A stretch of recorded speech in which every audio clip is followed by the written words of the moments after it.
Hello friends, last week ഞാൻ മൂന്നാർ പോയ സമയത്ത് അവിടെ മോസും കുറച്ച് ഫേണും കിട്ടി.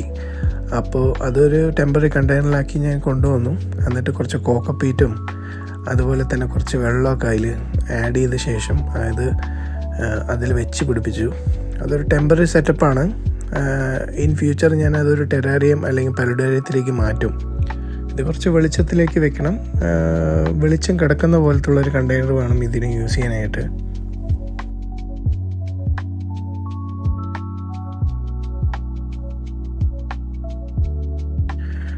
I think this will work.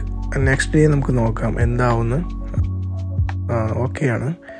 ഇതിനുള്ള മോയ്സ്ചർ ഉള്ളതുകൊണ്ട് തന്നെ അത് കുറച്ച് ജീവിക്കുമെന്ന് വിചാരിക്കുന്നു. ഇപ്പോൾ ഒരു കുഴപ്പമില്ല, ചെറുതായിട്ടൊന്ന് അങ്ങോട്ടും ഇങ്ങോട്ടും ആയിട്ടുണ്ട്. എന്തായാലും അത് കുറച്ച് സെറ്റ് ചെയ്ത ശേഷം ഒരു വീക്ക്ലി ഒരു ട്വൈസ് അല്ലെങ്കിൽ ത്രൈസ് നമ്മളത് സ്പ്രേ ചെയ്തിട്ട് എടുത്തു വയ്ക്കേണ്ടതാണ്.